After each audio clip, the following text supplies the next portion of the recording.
Right, RIL ये वो stock है जिसके ऊपर नजर होनी चाहिए आपकी। शानदार प्रदर्शन दिखा सकता है। और देखिए जिस तरह की डील्स पेश हो रही हैं लाइन लगा के रिलायंस के जियो में प्लेटफॉर्म में, देखिए अब बड़े बड़े फंड्स आकर देखिए निवेश कर रहे हैं। ये वो स्टॉक है जो आपके फोकस पे होना भी चाहिए। और कल भी देखिए अबू धाबी इन्वेस्टमेंट अथॉरिटी ने 1.16% हिस्सेदारी 5,680 करोड़ रुपए में आसपास यहां पर इन्वेस्ट करी है। और जिनके पास पहले से शेयर है वो और शेयर देखिए फंड्स यहां पर खरीद रहे हैं। तो आरआईएल का स्टॉक रहेगा फोकस पे। हमारे साथ यतिन भी जब जुड़ेंगे तो जरूर बताइएगा, उनके पास भी चलेंगे। यतिन जुड़ चुके हैं। ओके यतिन, बताइए पूरी डिटेल्स। 48 घंटों में दो बड़े डील्स यहां पर और होती हुई नजर आई हैं। डिटेल समझाइए, उसके बाद मयूरेश जी से समझेंगे इस डील के मायने क्या है। देखिए, फिर एक बार जियो प्लेटफॉर्म से हमने एक ट्रांजैक्शन देखा है और 7 हफ्तों में ये 8वां ट्रांजैक्शन है और ये 7वां इन्वेस्टर है जो जियो प्लेटफॉर्म में निवेश करने जा रहा है। और इस बार अबू धाबी का जो सॉवरेन वेल्थ फंड है idea, Abu Dhabi investment authority, वो जियो प्लेटफॉर्म में 1.16% हिस्सेदारी खरीदने जा रहा है, लगभग 5,700 करोड़ रुपए में, 5,700 करोड़ रुपीस में।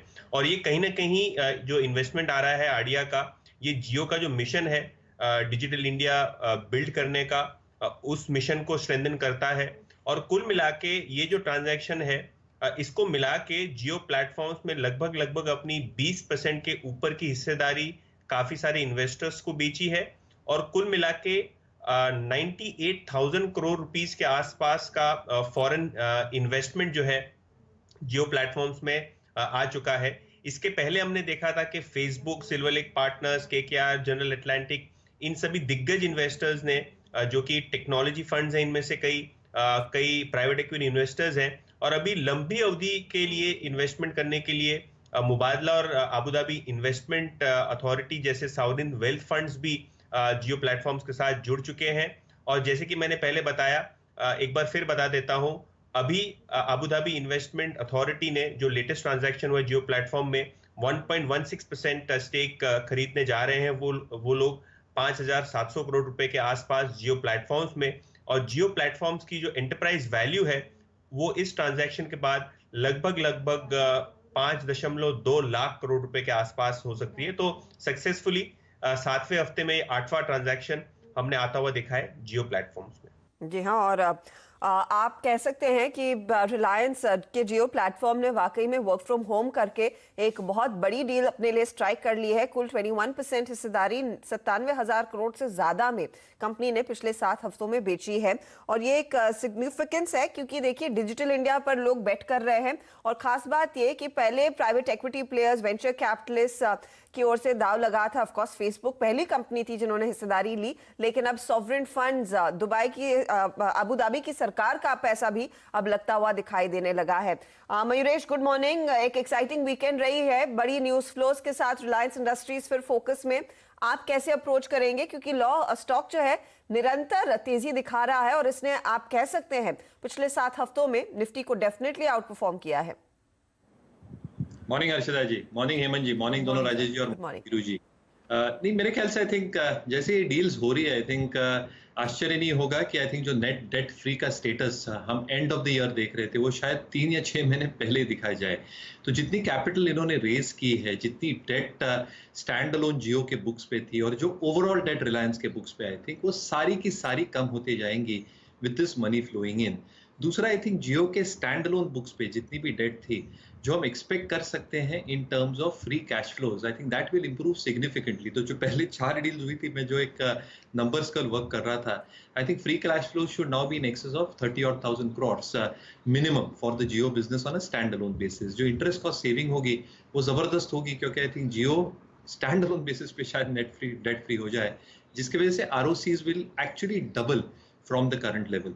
अभी आप पेरेंट की तरफ जाए, अगर इनविट्स जो फाइबर एसेट्स की तरफ ये मोनेटाइजेशन देख रहे हैं ये निकल जाता है, और सऊदी अरामको जिसकी डील आई थिंक प्रोग्रेस हो रही है, तो मुझे लगता है it will not only be a net cash company by the end of this calendar year, but जो I think dividend pay outs होंगे और जो ROEs होंगे उसमें जबरदस्त सुधार देखा जाएगा in spite of the oil and gas business expected to do poorly because of macro conditions.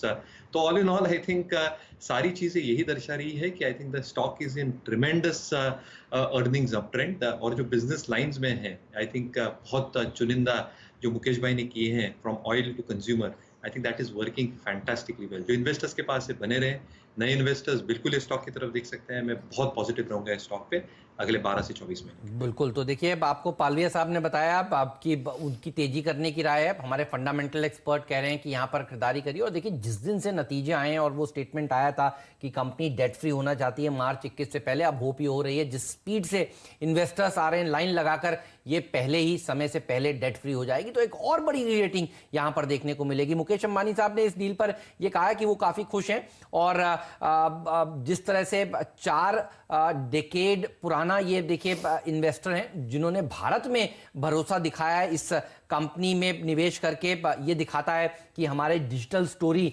कितनी बेहतरीन है और ये दिखाता है कि भारत का पोटेंशियल कितना बड़ा है।